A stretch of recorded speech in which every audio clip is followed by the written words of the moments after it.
All right, obviously, President Donald Trump is killing it. Yesterday was extremely eventful, but the polls are also reflecting what you and I both know, and that's Kamala Harris is very unfavorable, but President Trump, a lot of Americans do like him. According to the latest Rasmussen Reports poll, President Trump is up by 3 points. Now, that is massive, massive, massive. Joining me to discuss is the head pollster for Rasmussen Reports. Mark Mitchell is here with us. Mark, this is big news. President Trump up 3 points over Kamala Harris. That's a massive lead. Yeah, it really is. And color me surprised because I thought the rest of the time between now and election day was literally just going to be Trump +2 because in our polls for week after week after week, almost all of September and October, that's exactly where it's been. I mean, it's gotten in some of the overnights down to a tie or +1. But it's really crazy how steady this race has been. But that's kind of like Trump's been campaigning for the last 8 years for this job, and people know who he is. And there's no amount of last minute desperation of accusing this guy of being Hitler, Stalin, and Mussolini rolled into one that's really going to affect the fact that I think he's earned the about 49% of the electorate that says he's going to vote for him. And actually, as of last night, it's up to 50%. That's really bad for Kamala Harris. And these overnight numbers, I want to be very clear.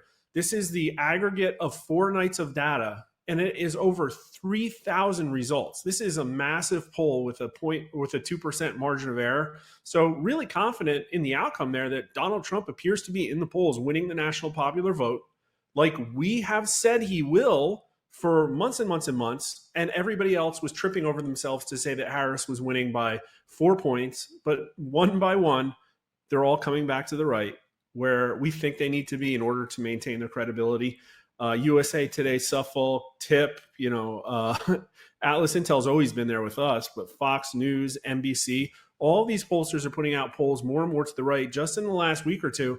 And I can tell you, it may feel like Trump's doing great. It may feel like he's had the momentum, but really it's just because he's had the upper hand this entire time, but the mainstream media pollsters were lying to you. No surprise there. When it comes to lying too, Mark, I was laughing and I wanted to get this up for you because Newsweek, speaking of lying, ran this headline, which is so outrageous. The story itself is stupid, but they were, as many of you guys know, and we talked about it earlier in the show, President Trump was working yesterday at McDonald's. And strangely enough, they're saying, oh, it was staged. It looks like, according to this tweet here, it wasn't staged, obviously, but it was. It's a campaign visit. He just popped in, wanted to learn how to use the fryer because McDonald's is his favorite place to be, and he's shaking hands. And people weren't allowed in the restaurant, and the inside was closed. People were going through the drive-through still. But again, it's just so funny to me because the media, like you've just mentioned, is going after him and trying to pretend like President Trump is staging things and he's not a legitimate candidate. There's even this, which I thought was incredible. All of a sudden now the media is talking about his cognitive abilities, and this is where it gets funny, right? All of a sudden now they're worried about whether or not President Trump has his cognitive abilities to lead this country, even though we have a current president allegedly who's in like a zombie phase right now, a vegetable phase at this point, where he's unable to even know where to walk without somebody putting a little chart in front of him so he knows how to walk to a podium. I mean, it's so absurd. But you guys just recently polled, and this is a big one, whether or not these types of things might play a little bit of a part into this. 61% of likely voters are telling you guys that when it comes to making their election decision, it's more important that a candidate is competent to perform the duties of president. How much of that is in regards to cognitive ability or just experience? Really good question, but I can tell you we're all over the age issue. We've been polling that one for 4 years. It was no surprise to the voters in this country that Joe Biden was failing mentally. And every time we asked voters who it was more of a problem for, they said Biden and not Trump. So regardless of the fact that their ages aren't very far apart, nobody was really clamoring for Trump to take a mental test. Literally 7 out of 10 voters almost said they wanted Biden to take a cognitive test as far back as I think late 2021.